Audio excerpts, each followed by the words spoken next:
Lee Haney, 8-time Mr. Olympia, fitness icon, and lifelong health advocate, has always stressed that health isn't just about muscles and medals. It's about sustaining your life and abilities long after the spotlight fades. His personal journey, stretching from the peak of professional bodybuilding into his 60s as an active grandfather, is a testament to that principle. Haney has openly shared that blood work was foundational to his health routine, even in his early 20s. Rather than waiting for symptoms or emergencies, he regularly had key systems such as his kidneys, liver, and blood chemistry evaluated. This allowed him to monitor stresses, adjust nutrition and training, and catch deviations early. Blood work is real important. Getting your blood work done, your health is your wealth. While many athletes focus solely on performance metrics like weights lifted or bodyweight percentages, Haney's approach emphasizes internal health markers that often go unnoticed until trouble arises. Routine blood analysis isn't glamorous, but it keeps the body's internal systems aligned with long-term well-being. Beyond regular testing, Haney practiced detoxification and metabolic reboots. For him, these weren't extremes or fads.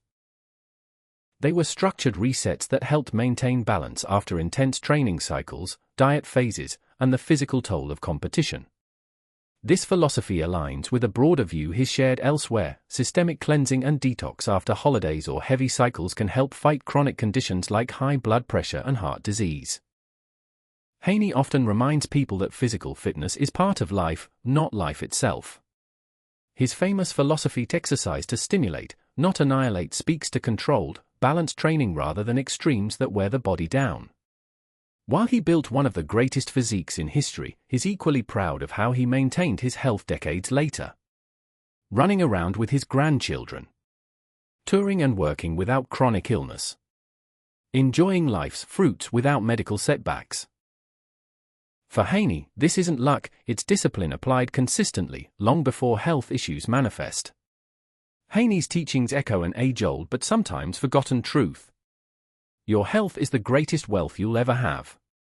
In an era where diet trends, workout fads, and performance pressures push people toward extremes, his reminder is grounding, focus on balanced training, regular medical monitoring, proper nutrition, and recovery, not only to perform better today but to live better tomorrow. His life is proof that smart stewardship of your body leads to longevity, happiness, and freedom to enjoy the things that matter most. 8-time Mr. Olympia champion Lee Haney isn't just a bodybuilding legend, he's become one of the sport's clearest voices on health, longevity, and the consequences of misplaced priorities. In recent commentary, Haney sharply criticizes the way social media promotes a culture fixated on performance-enhancing drugs and quick results instead of the fundamentals that sustained his decades-long life in the sport. Haney warns that too many athletes today absorb rhetoric from social media that glorifies various drugs and extreme protocols, neglecting the core pillars of health, good nutrition and quality training. According to him, when the narrative shifts away from foundational practices toward shortcuts, bad things are going to happen. That's not just theory. Haney points to real trends. Younger athletes dying earlier, often due to internal organ failure and other serious health consequences linked to drug abuse and extreme practices. He frames this as a choice, telling young people they can choose their own poison, but he hopes most will choose life and be mindful of the long-term impact of their decisions.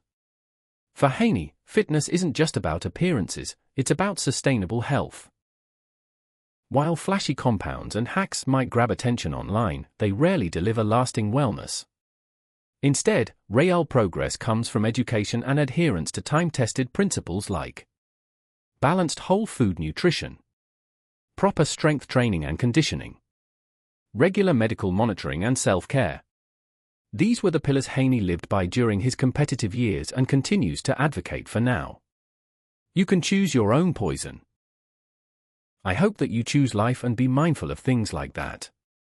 Haney's message doesn't just apply to bodybuilders, it's a universal call to prioritize real health over hype, a reminder that no social media narrative is worth sacrificing your body. Sergio Oliva Jr., son of bodybuilding immortal Sergio Oliva Sr., the myth, carries a family legacy marked not just by phenomenal physique, but also by one of the sport's most controversial moments. In recounting his father's rise and the politics that followed, Oliva Jr. paints a vivid picture of how rules, rivalries, and reputations shaped bodybuilding history. According to Oliva Jr., his father's promising trajectory was derailed by a rule introduced by IFBB co-founder Joe Weider.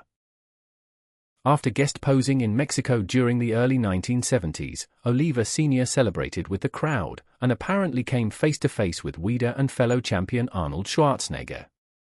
Not long after, the IFBB made a decisive change. Athletes who competed in another federation could no longer be eligible to compete at Mr. Olympia. Because Oliva had recently entered the 1971 NABBA Mr. Universe, this rule was applied to him. As a result, he was suspended from competing at the 1971 Mr. Olympia, a contest he would likely have headlined alongside Schwarzenegger. Oliva Jr.'s recount highlights the strategic and, in his view, calculating nature of the rule. He explains that Joe Weider still allowed his father to guest pose at the Olympia, a smart marketing move, since fans would buy tickets just to see him, but ensured that a true competitive showdown between Oliva Sr. and Arnold was never going to happen. Arnold won that Olympia and my dad was suspended, Oliva Jr. said of the decision and its consequences. This moment not only prevented a rematch between two of the era's greatest but also became a defining chapter in the sport, one colored by federation politics and the power dynamics within professional bodybuilding. For Sergio Oliva Sr., the suspension was more than just missing a contest, it altered the narrative of his career. Despite having defeated Arnold previously, this politically charged absence has been cited by fans and historians as one of the most significant controversies in Mr. Olympia history. Some argue this dispute contributed to a shift in Oliva's career trajectory and his eventual departure from the IFBB. A son's perspective. Through Oliva Jr.'s eyes, the story is both personal and poignant, a father whose brilliance on stage didn't always translate to support behind the scenes. His reflections remind us that bodybuilding history isn't just about muscles and medals, it's also about the people, rivalries, and decisions that shaped the sport's evolution.